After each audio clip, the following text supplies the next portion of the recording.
Sir കഴിഞ്ഞ ദിവസം sir ഈ ചില ആശമാർ ഇവിടെ നടത്തുന്ന സമരവുമായിട്ട് ബന്ധപ്പെട്ട് സാർ വളരെ കൃത്യവും വ്യക്തവുമായിട്ട് ഞാൻ സഭയിൽ പറഞ്ഞതാണ്. അതുകൊണ്ട് ഞാൻ ഈ സമയം എടുക്കുന്നില്ല സാർ. അതിൽ എനിക്ക് ഒരു കാര്യം മാത്രമേ പറയാനുള്ളൂ. അതിൽ ഇടതുപക്ഷ സർക്കാരിന് കൃത്യമായിട്ടുള്ള നിലപാടുണ്ട്. ഇന്ന് കേന്ദ്ര ആരോഗ്യമന്ത്രി ലോക്സഭയിൽ പാർലമെന്റിൽ പറഞ്ഞതായിട്ട് കാണുന്നത് വേതനം വർദ്ധിപ്പിക്കും എന്നുള്ളതാണ്. കേരളത്തിന്റെ ആവശ്യവും അതായിരുന്നു. ഞാൻ നേരത്തെ പോയി അദ്ദേഹത്തെ കണ്ടുകൊണ്ട് ഇക്കാര്യം ആവശ്യപ്പെട്ടിട്ടുണ്ട്. കാരണം ഈ സ്കീം ആശ സ്കീം തുടങ്ങിയപ്പോൾ തന്നെ ഇത് ആ ഇൻസെന്റീവാണ് നൽകുന്നത്.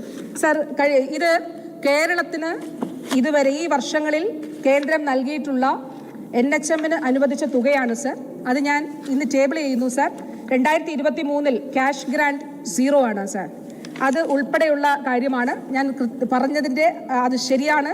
അത് ഒരിക്കൽ കൂടി പറയുകയും ടേബിൾ ചെയ്യുകയും ചെയ്യുന്നു സാർ. കേരളത്തിൻ്റെ യൂട്ടിലൈസേഷൻ സർട്ടിഫിക്കറ്റ് ആണ് സാർ.